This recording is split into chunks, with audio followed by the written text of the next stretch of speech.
Mbote, bipanyo so zali bandeko na ngai, mbote na mabota na bino. Ezanga ya bino toujours ombre lili, l'excellence na kati ya chaîne Kuli Media, de l'excellence toujours.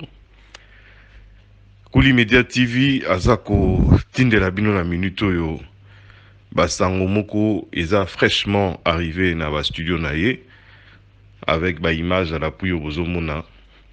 Oyo ba ebisi biso que le président Alpha Condé azali na maboko ya ba assaillant oyo ba bengi na groupe ya ba militaire oyo ba monai que situation ya mboka na bango ezosalama kitokote ezala politiquement ezala administrativement ezala na ba situation na ba niveau nyonso social ba eko décider basala putsch, c'est-à-dire coup d'état pour te président Oyo Alpha Condé Alongwa na pouvoir parce que azo se maintenir pour na bango illégalement na pouvoir déjà pour ba élection Oyo Salama qui dernièrement na 2020 ba monaki te ba urne ezaki bourré tout ça donc ba décider bango va changer, va donner, non seulement pour la élection, mais surtout pour la situation en Mboka Bango.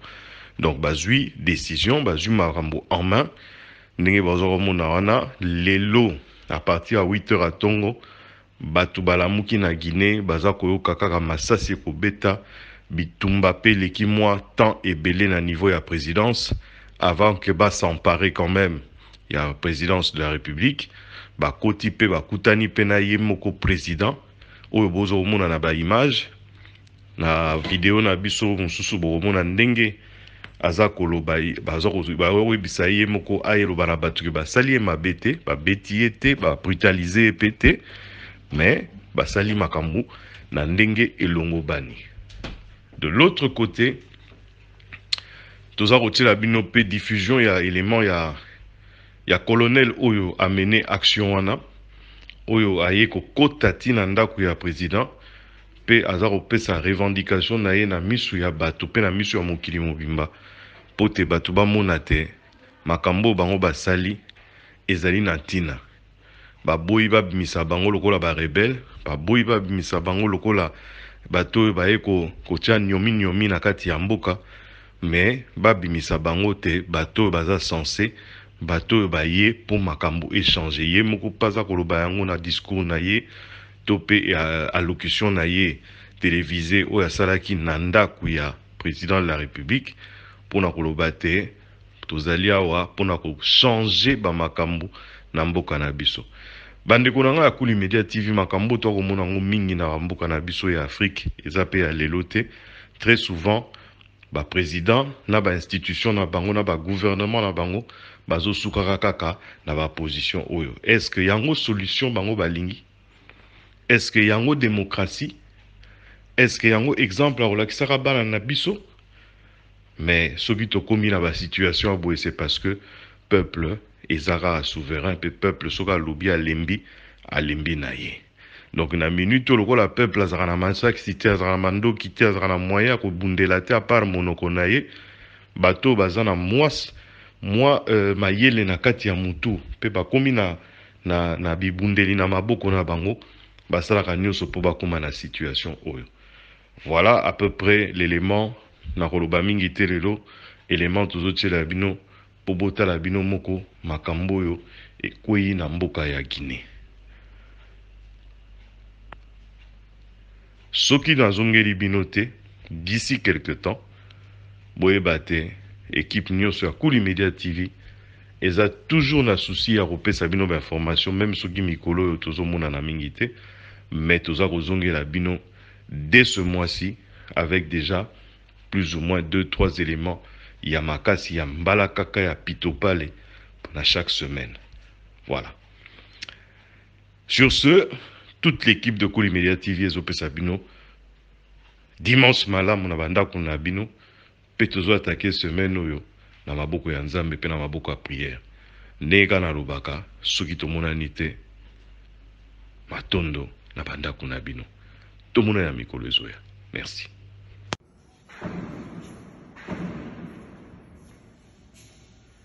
भाग रहे हैं तो कंट्रोल ही नहीं कर पा रहे।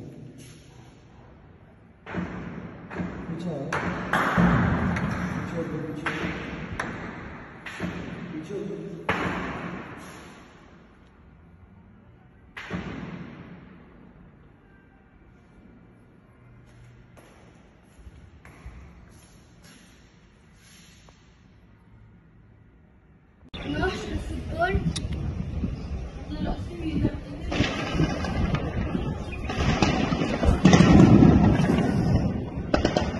On voit des soldats en train de tirer. Ah là, c'est clair, c'est clair.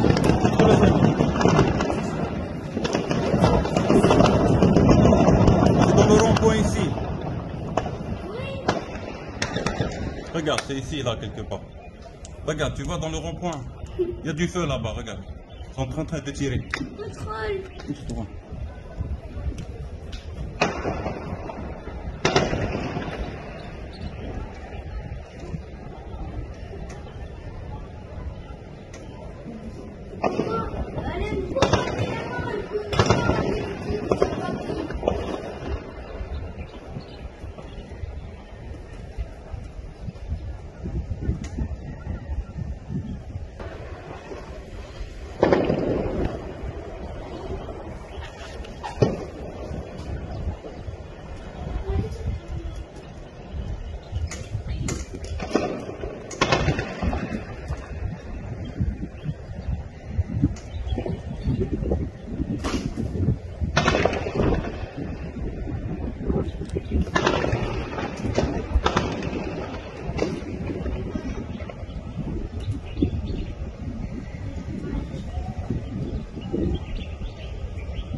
Emo hotel lang tulo na narik.